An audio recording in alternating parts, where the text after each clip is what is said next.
couple things. First of all, Rose put a post in the Team Rise group today about if we could get Darren Oline on a team call. Would you be available to get on the team call? And then if you could, what questions do you have for him about the Ultimate Reset or Shakeology? Make sure that you go to that post and even definitely like put any questions in there for sure so that Rose can send those over. That would be totally awesome if we could have him on a call. That would be amazing. And also the team retreat is coming up. So don't forget about that. I believe it's December 4th is the deadline for you to register and to make your payment. That reminded me that I have to make my payment, so I will be doing that this week. So I think that's it. All right, so we'll get started. It's 8:35. Rose, you can start recording. Okay, so I'm excited to share on tonight's call. I'm going to just start off by sharing my story. I know that there is a lot of new coaches on the team, and I have not actually done a call in quite a while. So my name is Leia Lewis. I have been coaching for a little over 2 years. And I live in central New Jersey.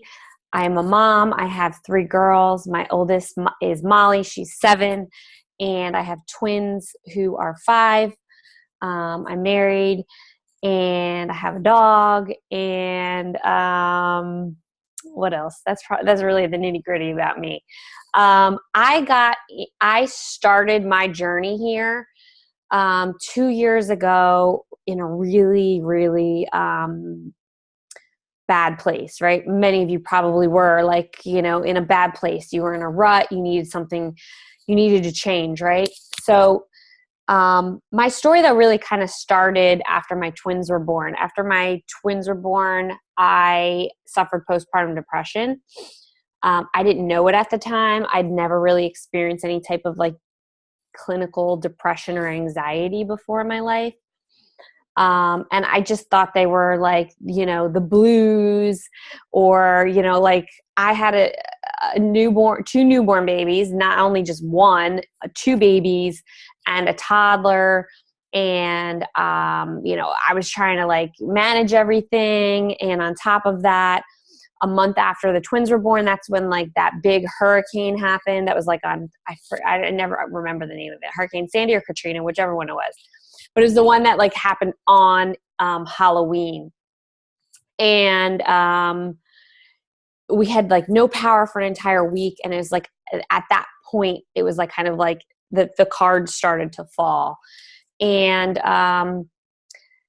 they continued to really progress. My anxiety really manifested a lot in anger, frustration, and worrying, and kind of really self-sabotaging feelings. And so I started to cope with that with eating and with wine and really kind of just sabotaging thoughts. And I would spend my evenings pretty much I went back to work.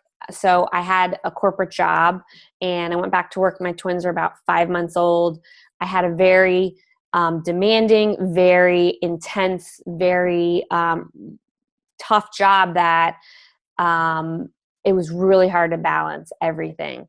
And I loved my job at the time, but I just, there was just so much going on, right? So I just would go through this cycle of every day, waking up and then doing the spiel of getting your kids out of the house, getting all 3 kids, newborn babies, a toddler in the car, to daycare, to work, right? You guys probably know the routine, right? And then I couldn't wait to sit down on my couch every night and just veg out, right? Watch your TV shows, watch your Grey's Anatomy, you watch your Scandal, drink a glass of wine, and decompose, right? And that's what I told myself. I told myself that was my time and that I needed that, and that was my special alone time, and that it was okay to just like literally decompress from the world. But what I was really doing was I was really coping with the anxiety that I had, and I was drowning out the world, right? I was pushing my emotions away and trying to pretend like nothing else was really wrong in my life, because really in reality at this time too, my marriage was falling apart. We had $60,000 of credit card debt. I had taken a demotion from my job because it was too difficult, and I was going through like a massive identity crisis, and like I was unfulfilled in my job, and I was trying to take care of my kids, and it's like everything around my world seemed like it was falling apart. And so eating and drinking made me feel better, right? But that really actually lasted for about 3 years. So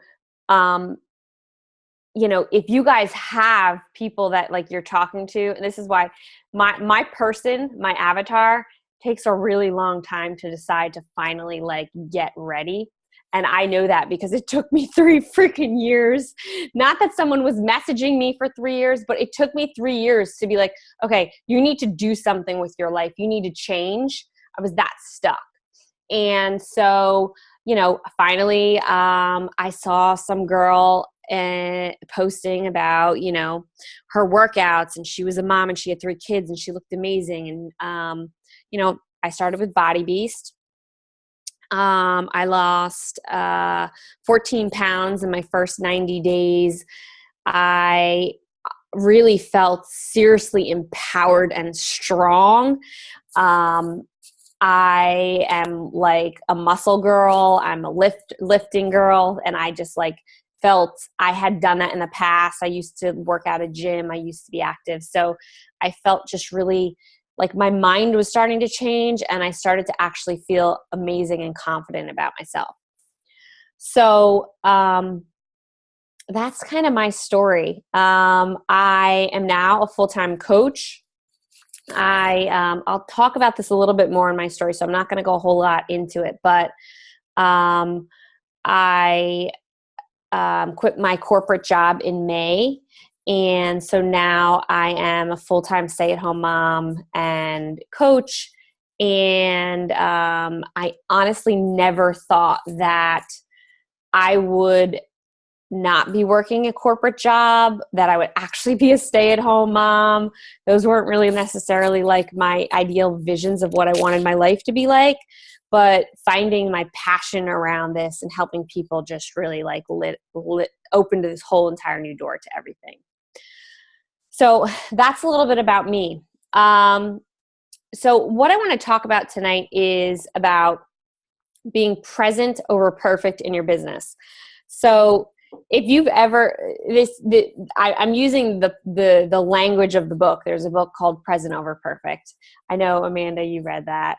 And I don't know who else has read it. I know Carrie's reading that, but I'm not talking necessarily about being present and perfect in the way that the book talks about it. What I'm talking about tonight, though, is really about focusing on the now in your business instead of the future, focusing on what you are doing and what you are accomplishing and the impact that you're making versus the goals or the results or your rank or the shiny objects. And the reason I'm talking, this is actually something near and dear to me, is because I am a perfectionist by nature. I'm an achiever. And I like shiny objects. I like rewards. I like competition. I thrive on that stuff. And if I don't, in my life, when I have not achieved, when I have not accomplished, when I have not been able to hit goals, I feel like a failure, right? And so my journey over the last 2 years, through my personal development, I have really, really identified at a core level, like why it is the way that I am, why the way that I think the way that I think. And And I have dissected how I'm able to get at a core level to change this fundamentally. So the first thing that I want to mention is that if you have any type of achiever or perfectionist type of traits, you probably have these traits because achievement fulfills a need of yours. So I'm a huge Tony Robbins fan, and I've been to 2 of his events, and I've read his books. And so what Tony Robbins talks about is that every person has 6 fundamental human needs, right? A need for love and connection, a need for certainty, a need for uncertainty, a need for significance. Those are some of them. A need for growth and I forget what the other one is. Growth and I can't remember what the other one is.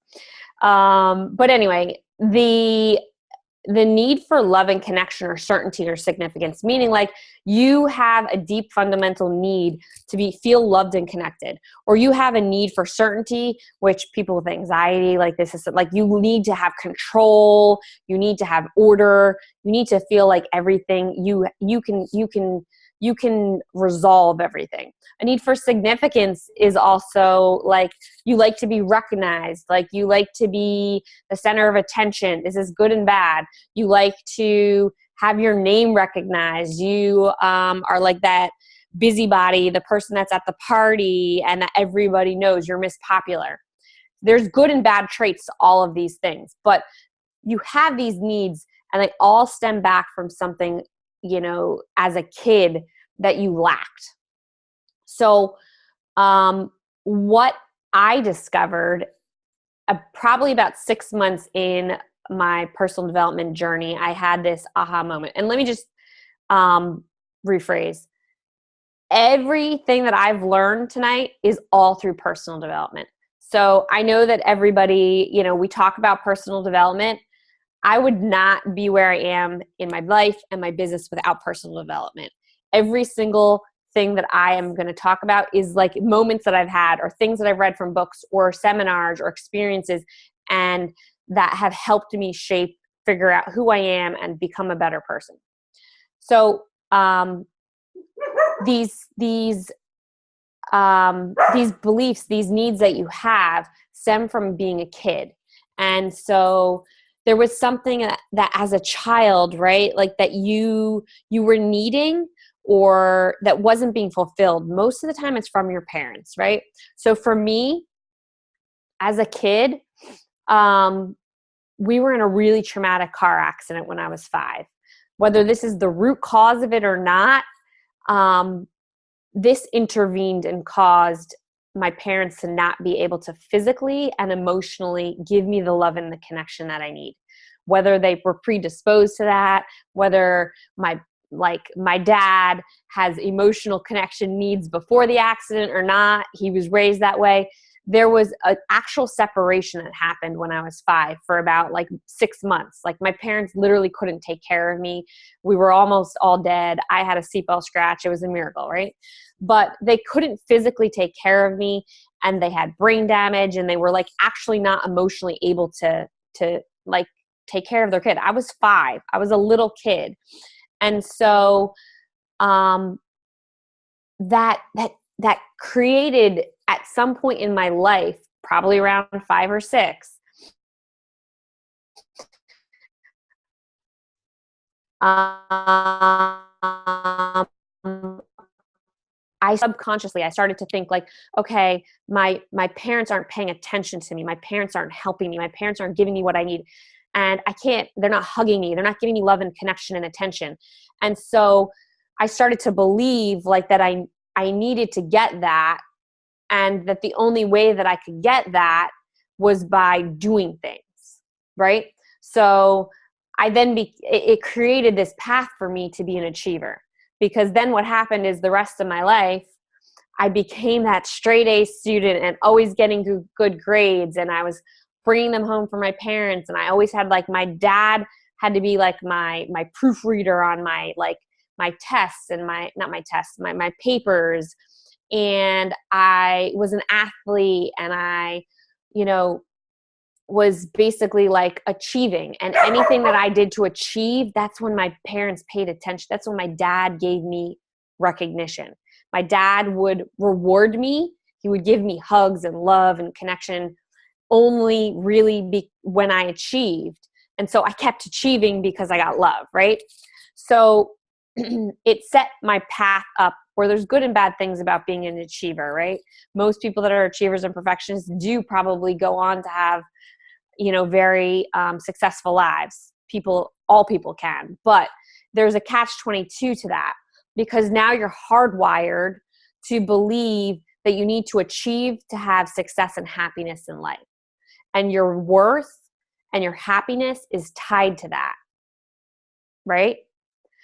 But here's the problem. You are not what you accomplish.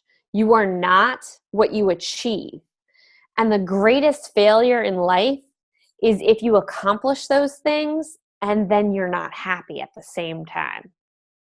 Because I could probably bet that if you are an achiever, you probably have got those things or achieved those things. And then when you got those things or achieved those things, and then you were like super proud of yourself or happy for yourself for maybe like, I don't know, one day, maybe an hour, maybe a couple hours, maybe a week. But then that you weren't really it temporarily filled you up, but you still had a lack. At least that's how I feel. Like I get super excited and proud to do something, but then I'm just moving for the next thing. Then I'm just like moving on, and I just want to keep accomplishing. And I don't really allow myself to feel that because I'm hardwired to feel that. And so you often then go through this path where it's like you're constantly pushing to achieve, but then if you don't achieve, then you're not happy. Then you don't feel like you're worthy. Your sense of worth is kind of like off. You don't feel like you're good enough. You don't feel like, maybe it goes down to like whether your needs are love and connection. Maybe you don't feel like you're loved, right? For me, my thing is good enough, right? Like I never felt I was good enough because I wasn't constantly getting love and connection from my dad. So I had to keep achieving. I had to keep doing. And then that way I felt that love and connection. And if it was steady, then I would feel good, right? So the thing is that as an achiever, it's not really that your expectations are unrealistic. It's not really that, you're a big dreamer and things can't happen. It's more that your expectations don't match your standards, or your expectations of what you have for yourself, which are really, really high, which are awesome, but they don't match what you're doing right now. And so if you're not at a place in your business right now, and I'm going to move over to the business aspect, right? If you're not at a place in your business, or let's say you get started as a coach and then you start doing, you're a rock star right off the bat. You're kicking butt. You're doing everything your coach is telling you. And then you start helping people. And then, everything's going great. But then 1 month it starts getting hard. And you start getting a lot of no's. You start getting some rejections. And then you start taking these rejections like kind of to heart, I don't know, maybe I'm not good enough. Maybe they don't believe me or whatever. Like your sense of self starts to get rocked. And then your fear starts to come out. And once your fear starts to come out, or you start to maybe self-sabotage, right? We all have kind of what Tony calls flavors of your favorite flavor of poison. And so we all have these things that we do when we're not meeting or achieving those needs that we then compensate. So for me, I self-sabotage. I start going down this twirly rabbit hole. And then I start being like, fuck, I can't, no, it's not working out, or I'm not good enough, or I start telling myself like all this bullshit about myself that really is because of that core need not being met, right? And maybe you get depressed, maybe you retreat, maybe you get angry, whatever those things are, but then you go down that rabbit hole. So what I noticed when I was a brand new coach, so in my business, when I first started, I started off the gates really strong, right? And I was a success starter. I hit Success Club the first 3 months of my business. I started in like the end of the year, and then January came around and I had like the highest Success Club like points on like the team. I had like over 20 for 2 months in a row. And I was like, damn, I'm freaking rocking. This is amazing. And then March comes around, nothing. There's like crickets, nothing. Like the first 2 months of the year, I had helped like over 45 people, or 45 Success Club points combined, right? And all of a sudden I started to doubt myself. And then I started to get fearful. And then those doubts started to come in. And it was like the 15th of the month. I still had not helped anyone. I'm still at 0. And I started literally freaking out. And it took me like a good 2 solid months to kind of like dig out of that rut, that negative pattern. And at that time, I had no idea about any of the stuff that I'm telling you about. I had no idea. All I knew was that like, holy shit, I don't think I'm that good anymore. I don't know if I can do this. And I started freaking out. But I knew I needed to dig into some personal development and really work through that, right? So it's very common that you're going to everyone hits rough patches. Everybody hits parts in their business where they start to doubt yourself. What you do about that and how you handle it is really what's most important. So what I want to talk to you a little bit about next is kind of like what are the things that I have learned and what I have done over the last 2 years to help me reframe and retrain my mind, because I'm always going to be an achiever at my default setting. It's just the way that I am, right? So I need to modify that, because if you constantly are focusing on achievement, if you're constantly focusing on everything and being perfect, you're never going to be happy. You're not going to be able to see what's going on now. You're not going to be present. You're going to just be always looking for the future. And that's not the way to live, right? So the first thing that I did in my business when I started to really dig into that, this was an issue for me. And this being a perfectionist and constantly striving at the beginning of my coaching business affected everything for me. I'll be honest. What I did instead of really balancing is that I just went like 24/7. I went hardcore in my business, nonstop working. I put my marriage to the side. I put my kids to the side. I became obsessed. I was focused on the goals only. And I was just like tunnel visioned, right? And I did achieve, but there were sacrifices. And what I started to see is like, I can't do this forever. And this is not what I want. Like, I'm here because I want to help people. I'm here because I want to feel fulfilled.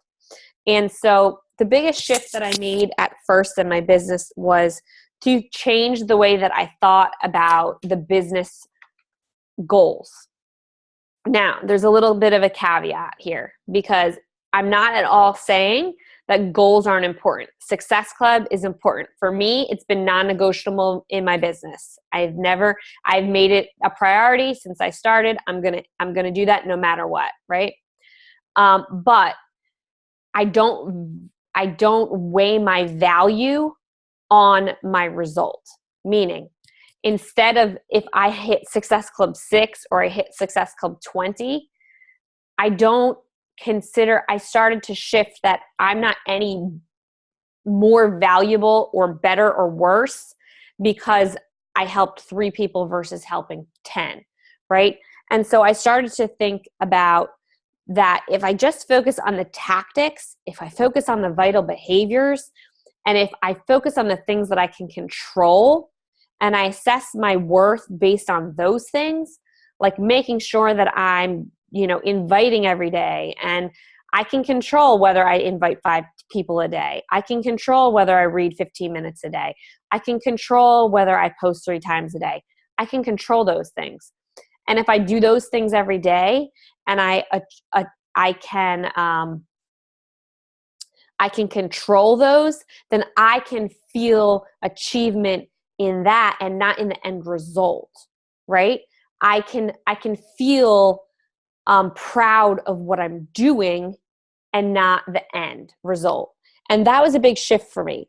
I learned that actually in the book, The 12-Week Year. So it is a very business-oriented book, but I learned that mindset shift, and that was last year, really. So that was about like a year and a half into coaching, that I started to change the way that I shifted my thinking about my business and how I valued my success. And I also made sure that I'm focusing on the people and I'm focusing on the growth. I'm terrified of failing, right? So failure is like, that's my big thing that I'm terrified. But I stopped saying the word failure, and I started to say growth and lessons and opportunities. Because anytime I didn't achieve a goal that I was set out to do, then it was a lesson. Every single thing that I have done in the last every single thing in the last 2 years that I have not achieved has taught me great things and has made me stronger and has made me better. And if I didn't have those opportunities or those lessons, then I wouldn't be able to help my coaches or the other people that have struggled with those things. So I also reframed, like, anything that, if a goal that I didn't reach, I reframed that as an opportunity and a lesson. And that's just a mindset shift, right? Another thing that I definitely did, and this was honestly not voluntarily, my husband told me that I had to make boundaries. I had to make a schedule. He forced me to stick to a schedule and to say, okay, there was certain nights that I was going to work my business and certain nights that were going to be date nights or family nights, right? At first, I resisted this because I just wanted to keep working, right? But and it's still a struggle for me, I'll be honest, because I can work all day, every day. That's just who I am. I'm a worker. So I have to make sure that I'm constantly turning off and that I can refresh my mind and rejuvenate, and that I can be more focused and more present when I'm working. So I always schedule out my week.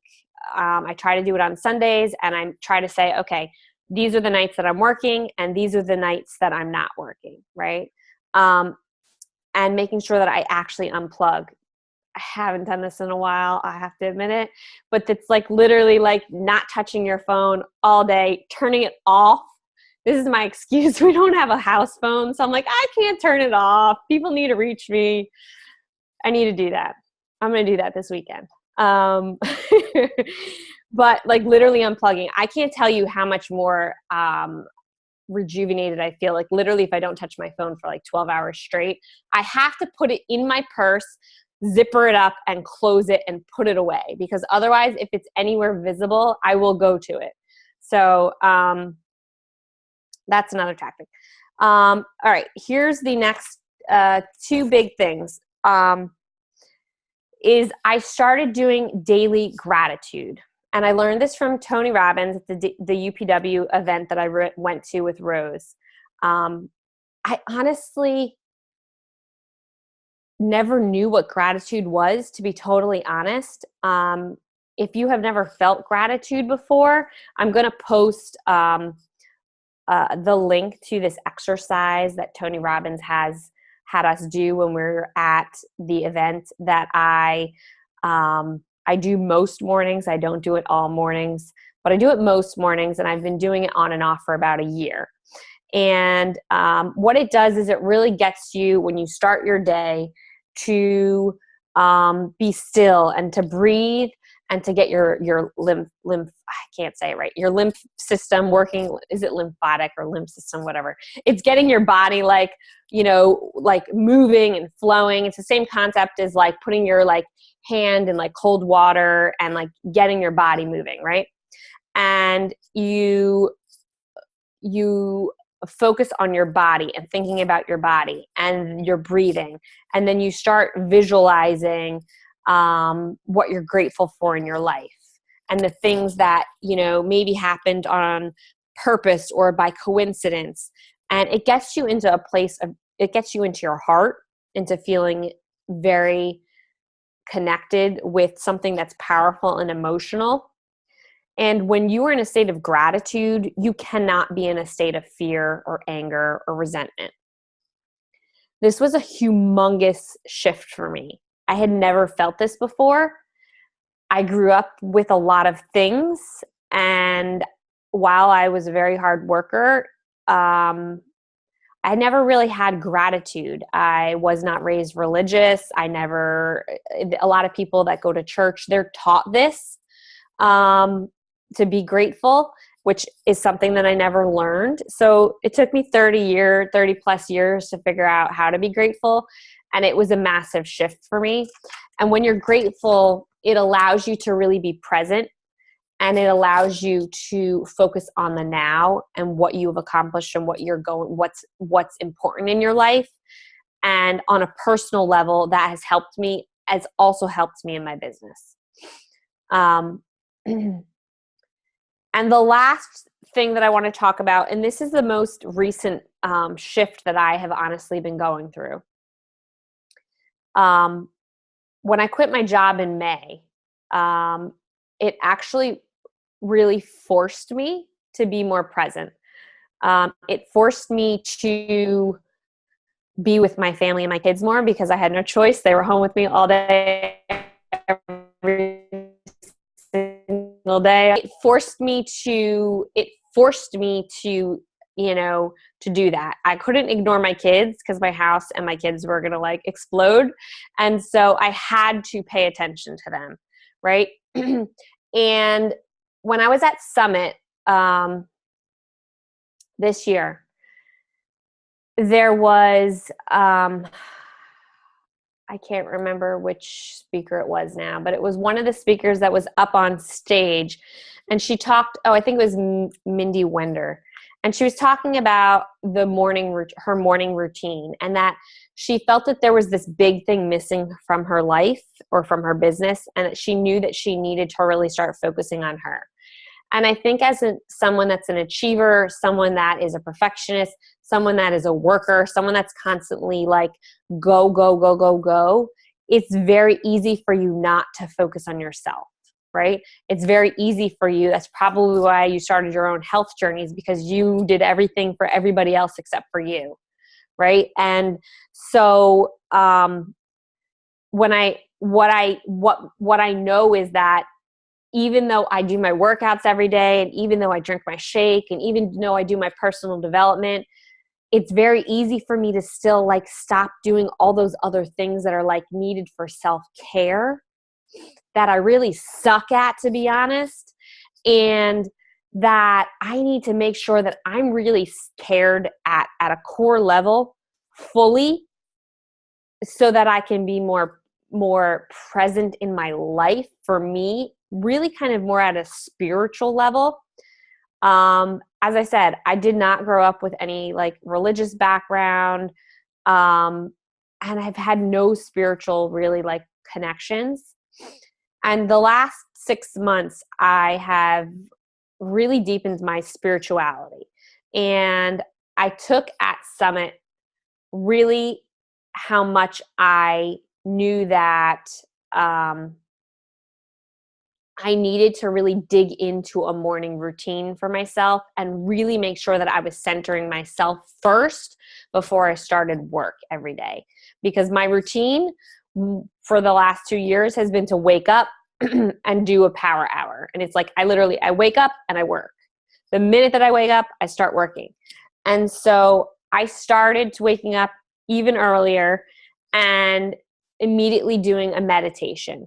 I had never done meditation before. I thought that I wanted to do it, but I'd resisted for a really long time. So I started meditating. 5 minutes, that's all. 5 minutes. I rotate that with like my priming activity. And then I do journaling, which I honestly resisted for the last 2 years. I was like, journaling is just another thing that I need to do on my list. It doesn't really need to get done. But I was like, you know what? I'm going to try this. So I started journaling. I was not consistent, but I would start, right? And then I did like a visualization, and I started to visualize like, what are those things that I want to accomplish in my life? What are those goals? What are those 3 things that I want to happen? And like envisioning myself, like literally putting myself in that place. And then starting affirmations. And at the same time, I also had a no phone rule. So I use my phone as my alarm. So the only thing that I allow myself to do is to turn my alarm off, and then I'm not allowed to touch my phone until my morning routine is done. And I do this only for about half an hour, 25 minutes. Anything longer than that, I find that I start panicking and I start feeling like I need to work. So I'm like, okay, 25 minutes, as long as I do it every day, is good for me. You know, so like 5 minutes of meditating, 5 minutes of a journal, 5 minutes for affirmations, 5 minutes for visualizations. Actually, it's probably more like 40 minutes, because then I do my PD. So maybe I do like 15 minutes of reading. And and then I feel like, okay, I've taken care of myself. I'm present with my day. And when I do my journaling, what I do is I just kind of like scribble whatever comes to mind. And then I end my journal every day by saying, what are the three things that I'm grateful for today? And they change. Most of the time they're the same. Most of the time they're like, I'm so freaking grateful for the amazing women and community that I have in my life, right? Or I'm so grateful for this passion to help other people. Or I'm so grateful to have healthy family. Or I'm so grateful that, you know, my husband has supported me in quitting my job and being able to do what I love. And so that has made a really big shift in me making a conscious effort every single day to be present for me personally, which has affected how I act in my business. So those are kind of like the biggest things that I've done that have helped. Two more other recommendations. And the other thing is, I make a gratitude list for my business. So if I start to feel like at any point in my day that I'm like starting to go that rabbit hole, or I'm doubting, or like I need to sit down and like invite people, especially when it's like when I need to invite people to the business opportunity. If I have any doubts, or I'm like not feeling like that energy, I go to this list, which I just randomly one day started writing. And it's like, I wrote down every single thing that I'm so grateful for that this has done to help change my life. Like, what is it? Literally write down every single thing. Like, it's 2 pages long, right? How amazing this business, this life, the community, the people have done for me. And if I feel like I'm not in that right state of mind, I go there and I read it. And then I start working.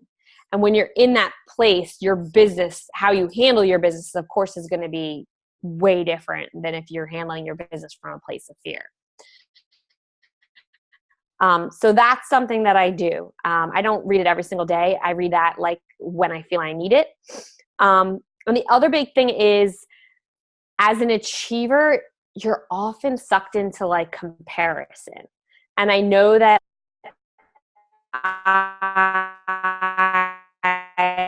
rabbit hole, it's probably because I start to look at other people. I start to look at other coaches. I start to do a comparison. I start to judge. And it took me a really long time to actually figure that out, that I was actually judging other people because I was comparing. And when you do that, you feel really like it doesn't make you feel good. It makes you feel like really bad. And so what I've decided to do, and I know that other coaches have done this, I know Lisa has mentioned this before, is if there's certain coaches that when you read their posts or you read their stuff, it just doesn't make you feel motivated or inspired. It makes you feel like bad about yourself. It makes you feel like you're starting to compare. Just unfollow them, right? Like I did that. And I did that this summer to a handful of people in my business, and even not in my business, people that just like, maybe they're in other businesses, but people that like anytime that I would look at their posts, I would start to like creep, and then I would start to compare, and then I would start to judge myself. And as soon as I did that, I started to feel not good about myself. I just click unfollow. I don't see their stuff anymore. I'm still friends with them. I still think they're amazing people. I still admire them, but it's not serving me. It's not helping me feel better about myself, and it's not helping my business. So that has made an impact on me too on a daily basis. So that's all I got. Does anybody have any questions, anything they want to share, or anything that you guys do that helps you? Feel free.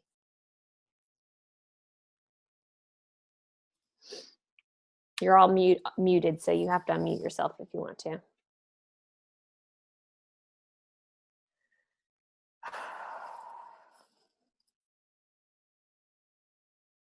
Thank you. I'm a diehard PD person. I live and breathe it.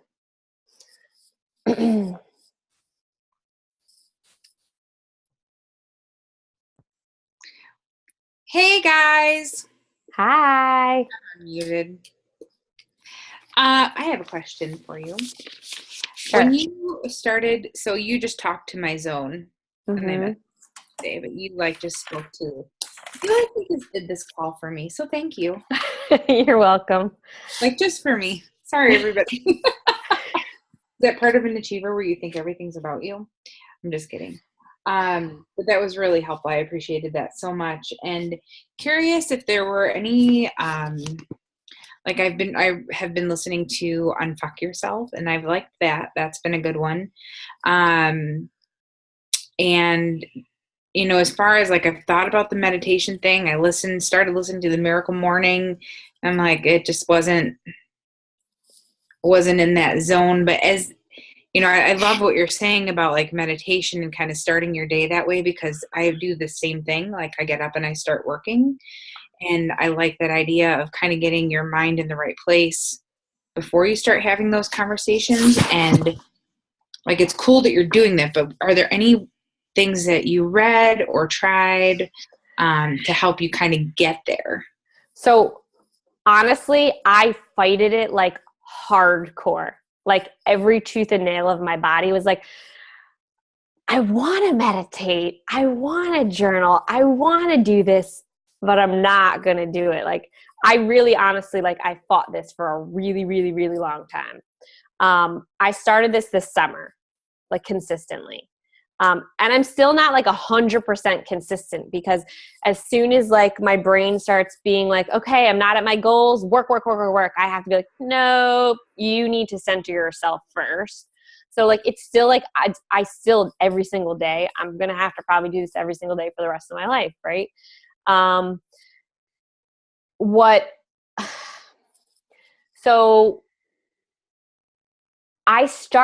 my mind started to get more open to the idea of meditating when I read The Universe Has Your Back, which is a really, really good book.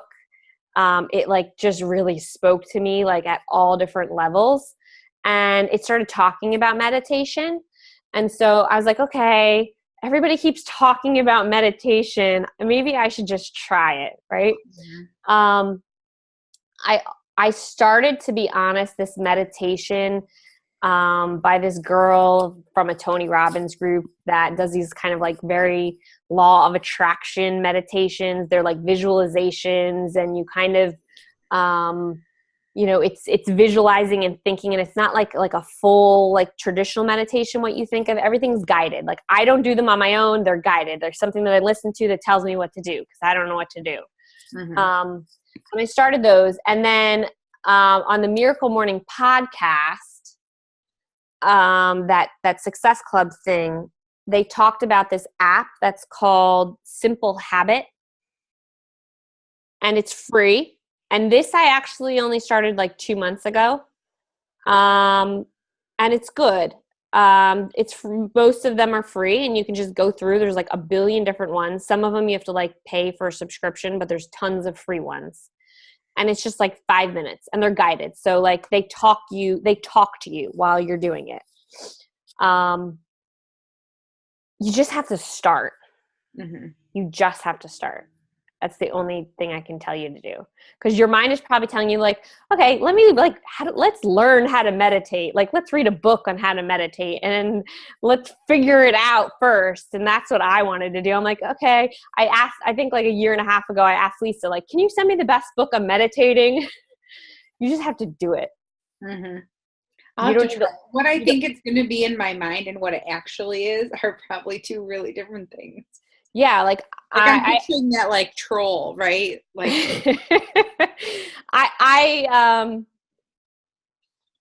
it's the guided meditations are not like you probably think like you need to sit still and like no thoughts are going to come to your mind, and you have to be like in this like totally like zoned like Zen place and like feeling like you can't think anything. That's probably what you're thinking. That meditation. Yeah, it's going to be like 4:00 in the morning, and I'm going to fall back to sleep.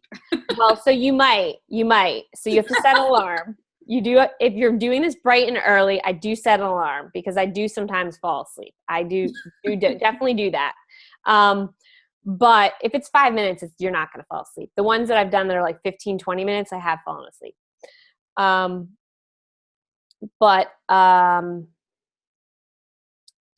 the guided ones are it's about your breathing. So it's really just like telling you to take a deep breath. Like, okay, breathe in through your nose, breathe out with your mouth, and like count while you're doing it. Like they're going to be super simple, and they're just going to tell you to do that. And you're going to notice when you start to actually like breathe in and breathe out and count, you're going to start to feel more calm. And you're just going to be focusing on the breathing and the counting, and it's going to start to make you not think about the other things. And that's really what meditating is. It seems more way scary and intimidating than it actually is, because I was terrified of. I haven't done it for the last year and a half intentionally because I was terrified of it. Just try it. Okay, I will. In terms of any books, Present Over Perfect was a huge, that was super duper emotional for me. Like I cried, I bawled listening to that. I listened to that. That hit home for me really, really hard. So if you have not read or listened to the listen is really good too. Mm-hmm. Present Over Perfect. I forget the girl's name. Something with an N. That's really good. And I thought I wrote something down. I have not read, but a lot of people have recommended Daring Greatly for if you're like an achiever, but I've not read that.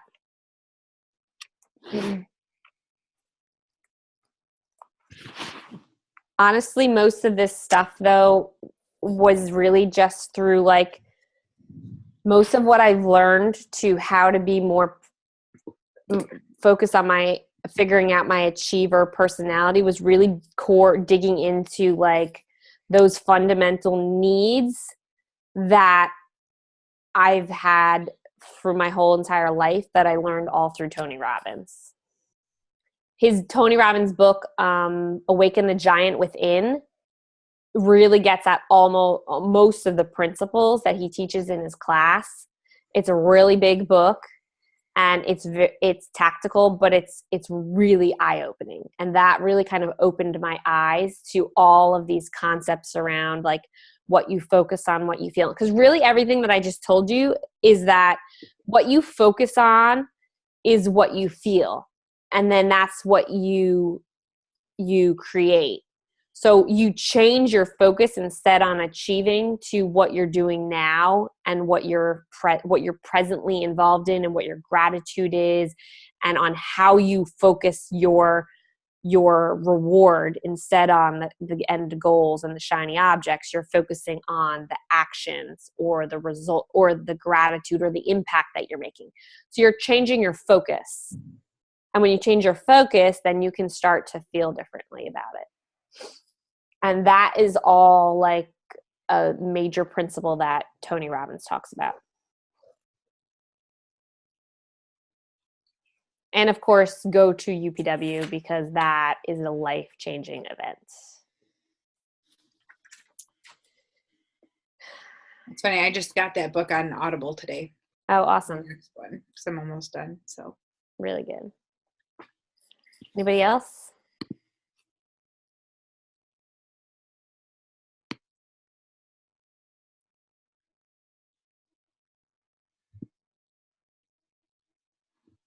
Tara Brock podcast puts you in the meditation zone. I've never heard that. I'll have to check that out.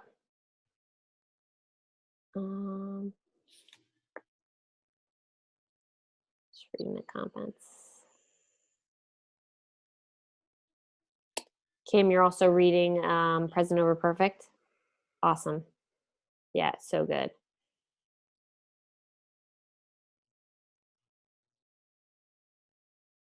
Cool. All right. Anything else? Any last minute questions? Anybody want to share their struggle or something that you're grateful for or that you want to celebrate?